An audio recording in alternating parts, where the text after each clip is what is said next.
Good day, ladies and gentlemen. It's me, 𝙗𝗢𝗙𝙚-𝙀𝙗𝙀, back again for another video. This will be the fourth video that I will be uploading on our group page. For today's video, I am going to discuss my topic that was assigned to me by our dear Professor Dr. Celestino B. Siglos about language control in different contexts.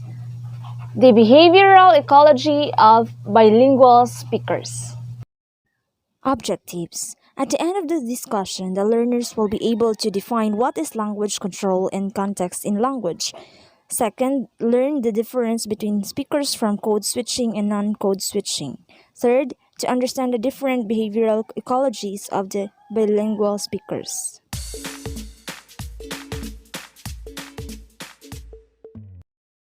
Today, we'll look at how different experimental contexts, single or dual language contexts, permit for different neural loci to select words in the target language.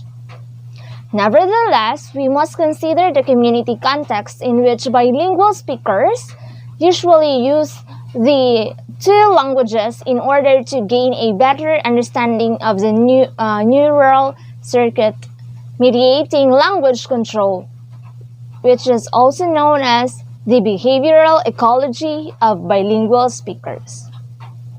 Let's start our discussion for today by defining first what is language control and what does language in context means. What is language control?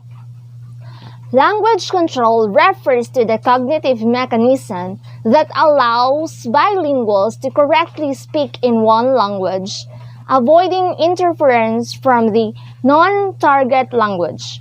Bilinguals achieve this feature by engaging brain areas closely related to cognitive control. What does language in context mean? Context in language is what surrounds a word or piece of a text. In order to understand what words mean, we have to know something about the situation where they are used in speech, in social setting, as well as the language helps the listener to understand what is said. So the difference between speakers from code switching and non-code switching communities provides an opportunity to increase our understanding about the cortical, subcortical, and the cerebellar systems involved in a language control. It will also help us to identify the nonverbal behavioral correlates associated with these control processes. Moving on to the main topic, language control in dual and single language contexts. Speaking one language rather than another involves selecting and articulating words that meet the intended meaning. Depending on the language context, the precise way in which this process is controlled may vary. In an experimental session, we compare a situation in which a speaker uses only one of their languages to name objects with one which they should switch between languages based on a color cue. For example, blue can indicate that the image will be named in Italian, while red indicates that it will be named in German. In a single language context, only one language must be active, while in a dual language context, both languages must be active. However, the research indicates that bilingual speakers' languages will work together, jointly work together. Does this imply that the selection process in a single language and a dual language context is the same? No, it's not accurate. There can be different loci of selection. We take as our point of departure the idea that the language control involves a cortical subcortical circuit, and consider whether or not language context, single or dual, modulates activity in the circuit. The fact that the regions of the left interior frontal cortex, anterior cingulate cortex or ACC, and coded respond differently depending on the experimental context is a key indicator. During language switching in a dual language setting, where participants are expected to use both languages to name basic objects, all three regions activate during language switching. We find clear confirmation when bilingual speakers use only one of their languages during the entire experimental session, as per the injunction. When participants name pictures in the single language context, the anterior cingulate and coded are not significantly activated, and activation in these regions is similar to the seen in the monolingual speakers. However, as opposed to monolingual speakers, there is more activity in the left prefrontal regions. Why is it the case? Surprisingly, when participants name the scene L1 noun in L1 in a context where they must either name the object or generate a verb associated with it, this pattern of behavior is absent since it is not observed in the context, does not involve switching. The 𝙘𝙤𝙣 response appears to be particularly sensitive to the language switching. Now the question is, why do we have to distinguish between activation correlated with interference and activation associated with the control of interference? Why? It's necessary for us to differentiate between interference-related activation and interference control-related activation, because the scale of the Stroop intervention displayed by the monolingual participants outside the scanner was inversely related to regional activation in the left pars opercularis or BA44 and left pars triangularis or BA45. That is, the smaller the interference, the higher the activation.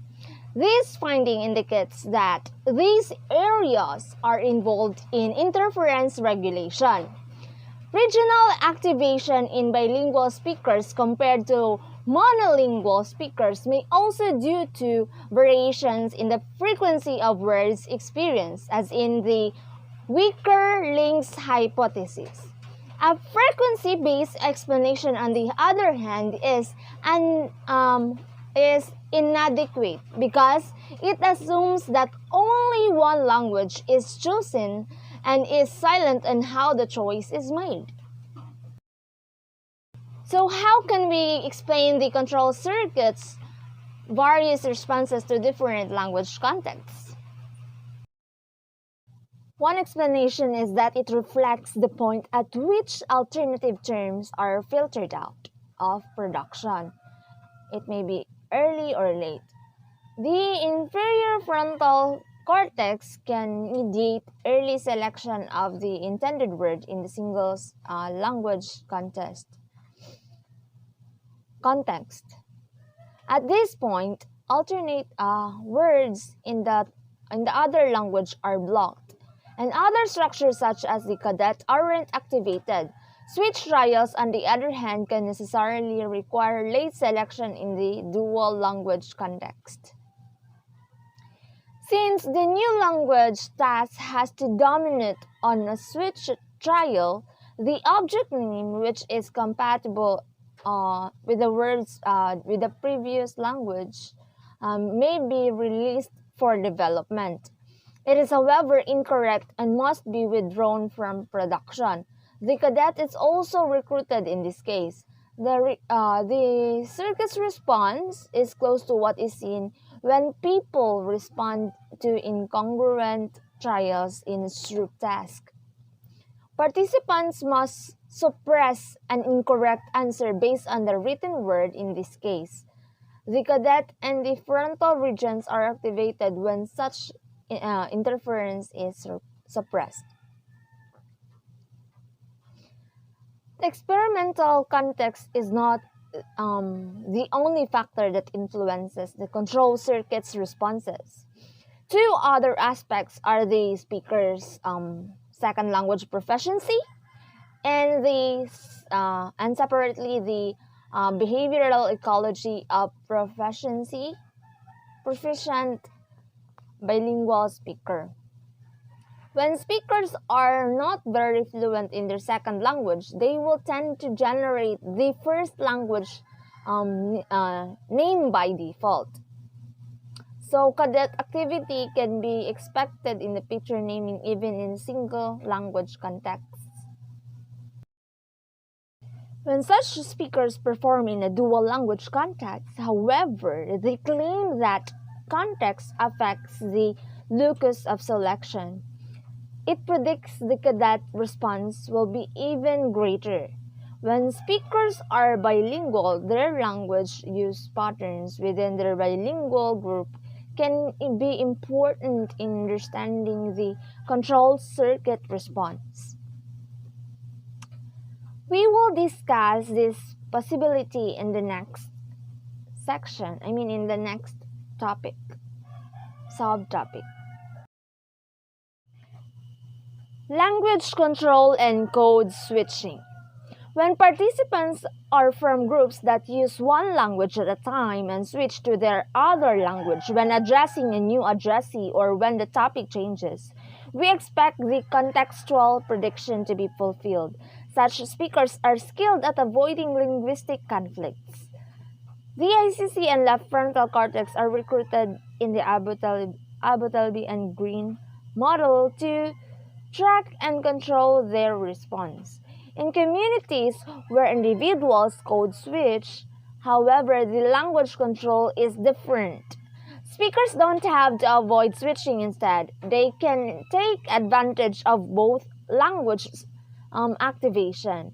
Their expertise lies in the using the joint activation of both languages and adapting their utterances accordingly rather than in avoiding language conflict. Consider the case code of switch French Asian speech. Speakers adopt French verbs by introducing a German particle, i-e-r-e-n or iron, as in choisern from choicer, rather than wollen from quollen. Speaking in just one language without code switching is likely to be effortful for speakers from code switching groups. As a consequence, we would expect them to have a higher cadet response in a single language context than speakers from a non-code switching culture. Now, the question is, why do we need to study fluent code switching? Any idea?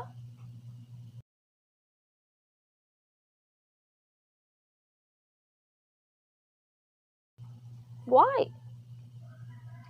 The study of fluent code switching is significant because it is likely to recruit other structures involved in language control. We don't know the neural underlying principles of code switching, but we do know that those who code switch are skilled at adapting words to the current syntactic context. But there may be individual differences in code switching inventiveness. Damage to the right cerebellum triggered morphological deficits, including inappropriate substitutions of web-bound grammatical morphemes, and that is according to neuropsychological evidence or data. Switching codes involves morphosyntax adaptation. We can predict that such adaptation would require the right cerebellum based on the neuropsychological data. From a functional point of view, since code switching involves the online adaptation of the morphosyntactic resources of each language, fluency in code switching requires timing and synchronization, a role for which the cerebellum is also well suited for an integrative framework. Code switching is mediated by the co-activation of right cerebellar regions and left frontal cortex, according to the existing evidence. As a result, research into a code switching is important for strengthening our understanding of language control in bilingual speakers. Conclusions and perspectives. The behavioral ecology of the bilingual. If functional demand shapes neural circuits, structural correlates in the control regions will exist. In communities where speakers must switch on demand between their two languages, anterior cingulate and or left inferior frontal regions may show greater gray matter density compared to monolingual speakers of just one of those languages. In contrast, in communities where bilinguals code switch, the right cerebellar structures may show enhanced gray matter density. Recent research indicates that the use of cognitive control processes in resolving language conflict gives bilinguals an advantage in controlling nonverbal interference. Speakers from code switching groups cannot have such an advantage. If code switching uses the mutual activation of two languages rather than suppressing one in favor of the other. Skills in code switching, on the other hand, can result in benefit of a different kind. Skilled code switchers mold verbal resources from one language to the current situation. They may be better at recognizing at how one linguistic form can be transformed into another to produce a new meaning. For example, converting a noun like piano into a verb like she pianoed him. Alternatively, and perhaps more logically, cerebellar circuits can be specialized separating skills in adapting words from those in adapting nonverbal objects. For example, seeing how a pen might be used as a clothes peg, such specialization means that the frontal and cerebellar control processes have different correlates. In conclusion, differences in the control demand on bilinguals from different behavioral ecologies are a source of individual variation in executive control.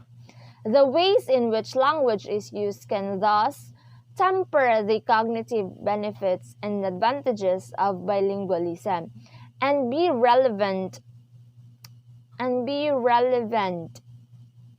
to understanding the effects of stroke on bilingual speech recovery. I think that would be all for now. If you have questions, you can take a video and comment down here below. And I would love to try to answer that. Thank you for listening. God bless.